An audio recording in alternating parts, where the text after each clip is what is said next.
Max wasn't just a dog, he was family. A loyal German shepherd with a glossy black and tan coat and sharp, intelligent eyes. He had been with Sarah, David, and their young daughter Ayla since the day she was born. Ayla, now 6 years old, had grown up with Max as her constant companion. The two were inseparable, sharing everything from afternoon naps on the living room rug to long walks in the park. Max was her shadow, her protector, and her best friend. The family's quiet suburban life was picture perfect until Max started growling. At first, the behavior was subtle, almost easy to miss.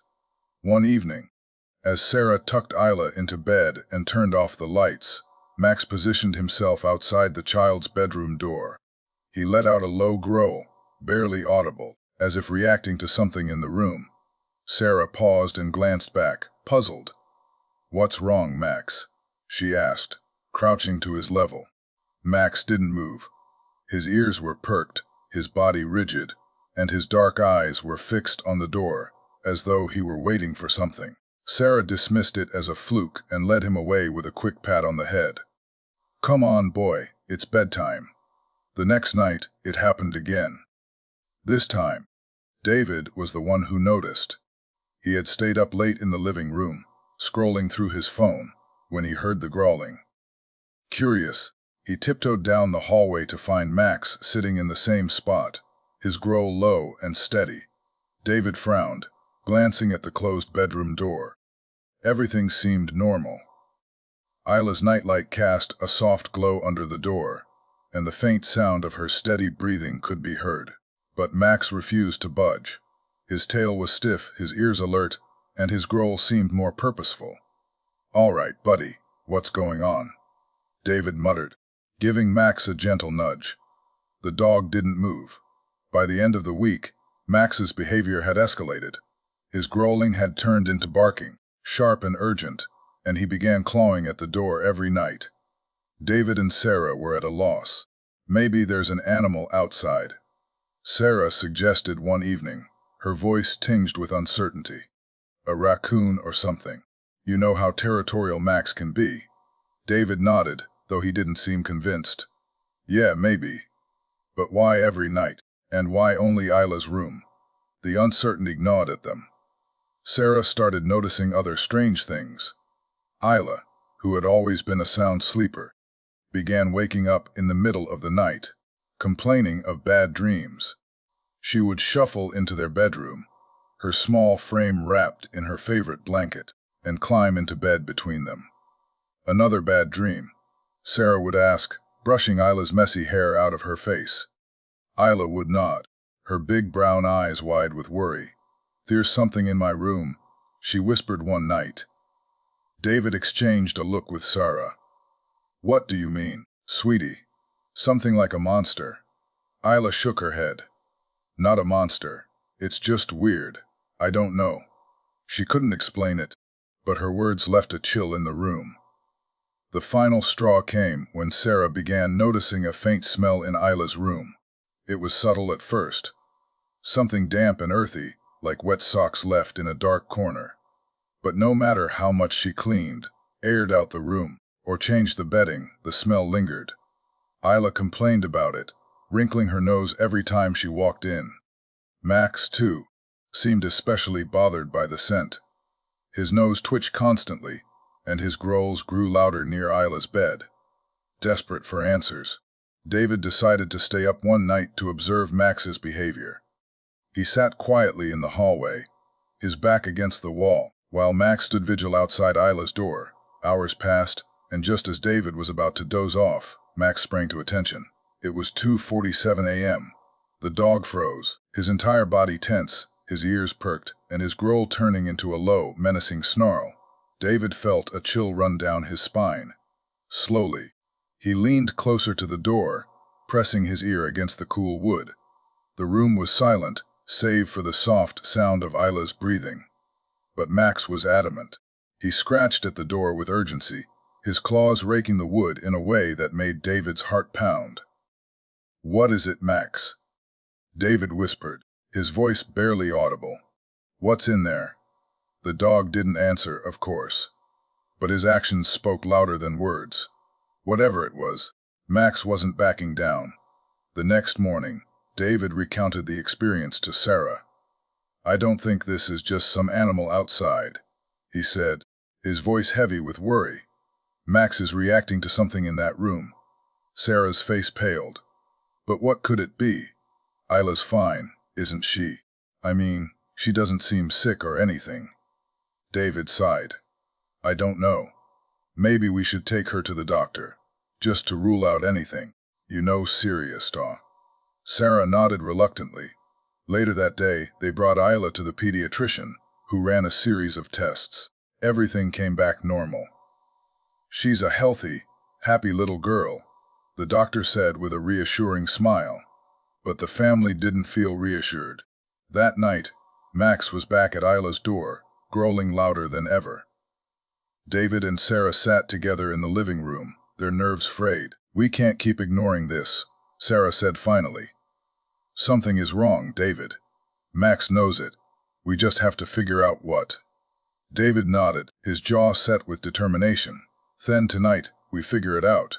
That night, David stayed up again, this time fully prepared to get to the bottom of Max's strange behavior.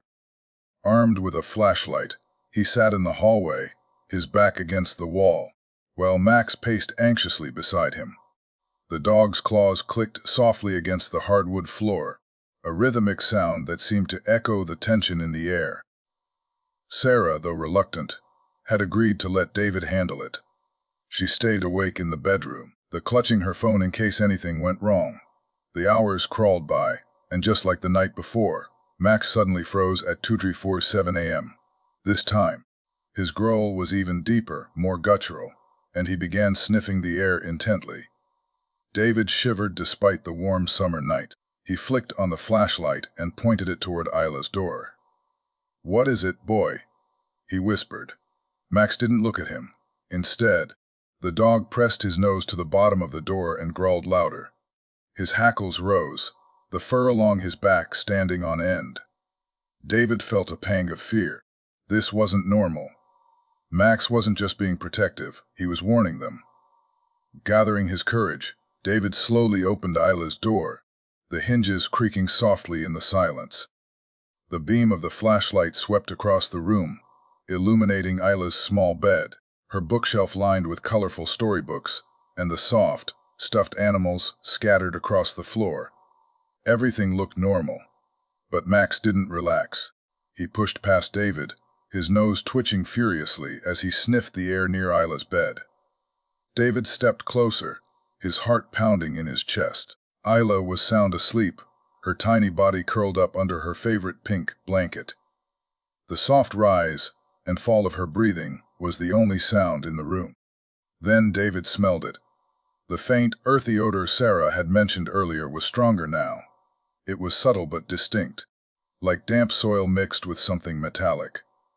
David's stomach churned. He crouched down next to Max, who was now growling at the base of Ayla's bed. "What are you smelling, buddy?" David muttered, sweeping the flashlight under the bed. The beam revealed nothing but darkness and the faint glint of a stray toy.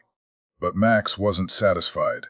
He began scratching at the floor, his claws scraping against the wood with a ferocity that startled David. Okay, David whispered, his voice trembling. He grabbed Max's collar and gently pulled him back. Then, carefully, he lifted the edge of the bed skirt. The smell hit him like a wave. It was much stronger now, almost overpowering. His flashlight revealed a small crack in the floorboards, just beneath the bed. Something glinted faintly in the gap, something wet and dark. David's pulse quickened. He set the flashlight down and ran his fingers over the crack. The wood felt damp and cold, and as he pressed on it, the board shifted slightly. "Sarah," he called, his voice low but urgent. Within seconds, Sarah appeared in the doorway, her eyes wide with worry. "What is it? Is Ayla okay?" "She's fine," David said quickly. "But I think I found something. Can you grab me a screwdriver?" Sarah didn't ask questions. She disappeared down the hall and returned moments later with a toolbox. David pried up the loose floorboard, his hands trembling as he worked. The wood groaned in protest before finally giving way, revealing a small, dark space beneath the floor. Max let out a low whine, his nose inches from the opening. David shone the flashlight into the gap. At first, he couldn't make sense of what he was seeing. The space was lined with dirt and cobwebs, but at the center of the hollow was something metallic. Something that shimmered faintly under the beam of light. He reached in carefully, his fingers brushing against something smooth and cold. When he pulled it out, his breath caught in his throat. It was a small, rusted box. "What is that?" Sarah whispered, leaning closer. David didn't answer. He set the box on the floor and opened it with a sharp tug. The lid creaked, and the faint smell of damp metal filled the room. Inside were a handful of old, faded photographs, a locket, and a bundle of letters tied together with a frayed ribbon. "What the—" Sarah began, but her voice trailed off as she picked up one of the photographs. It was a black and white image of a young girl, no older than Ayla, standing in front of what appeared to be the very same house they were in now. Her expression was solemn, her eyes hauntingly familiar. David picked up the locket and opened it. Inside was a tiny, faded portrait of the same girl, along with an engraving, "For my darling Eliza." "Eliza," Sarah whispered. "Who's Eliza?" "I don't know," David said, his voice shaking. He flipped through the letters, his hands trembling. The handwriting was elegant but faded, and the dates were from nearly 70 years ago. Max barked sharply, startling them both. The dog was still focused on the gap in the floor, his growls growing more urgent. David shone the flashlight back into the hollow, his heart pounding. He reached in again, this time pulling out a small, tattered piece of fabric. It was a child's dress, stained and frayed with age. A chill ran down Sarah's spine. "David, what is this?" "I don't know," he said, his voice barely above a whisper. "But I think Max does."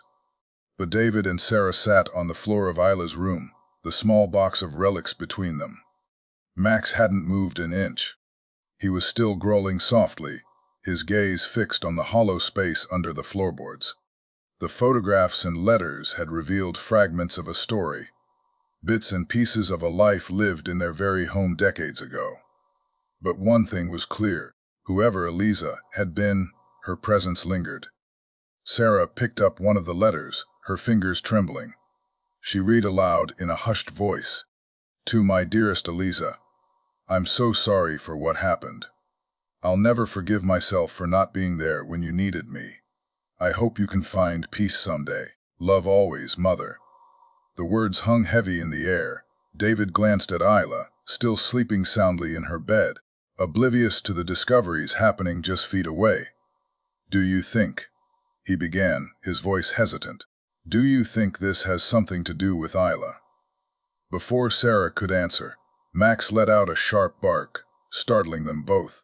The dog had shifted his attention from the hollow to Ayla herself. He stood beside her bed now, his ears pinned back, and gave a low whine. It wasn't fear, it was something else: concern, urgency. David moved closer to his daughter, his heart racing. "What's wrong, Max? What are you trying to tell us?" Then he noticed it. Ayla's breathing, which had been soft and steady moments ago, was now shallow and uneven. Her little body twitched, her face scrunched in discomfort. "Ayla," David called, gently shaking her shoulder. She didn't respond. "David, what's happening?" Sarah's voice cracked with panic as she rushed to her daughter's side. Ayla's face had grown pale, her breaths coming in short. David didn't hesitate. "Call 911, he shouted, scooping Ayla into his arms. Max barked loudly, pacing anxiously as if urging them to hurry. The next few hours passed in a blur. Paramedics arrived quickly, and Ayla was rushed to the hospital. Doctors ran tests, their expressions growing serious as they worked. Finally, one of them approached David and Sarah in the waiting room. "It's a good thing you brought her in when you did," the doctor said, her tone grave but calm.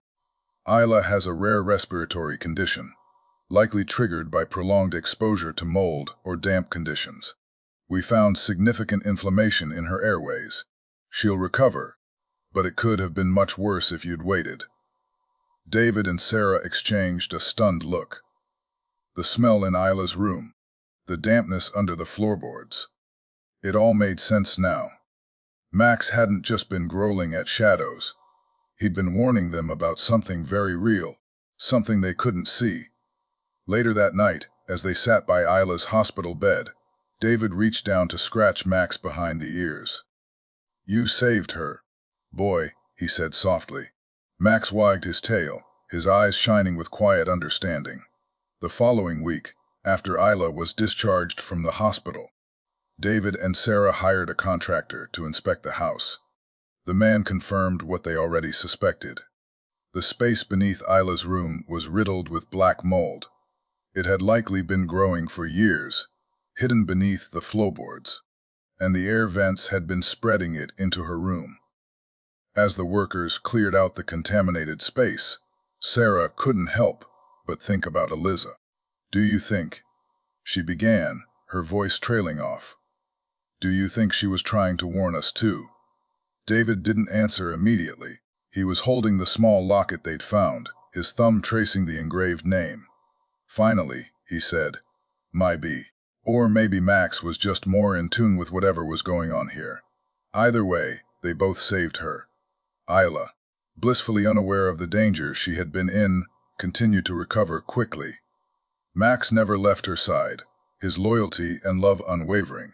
Sarah and David decided to keep the photographs and letters they'd found, placing them in a frame along with the locket.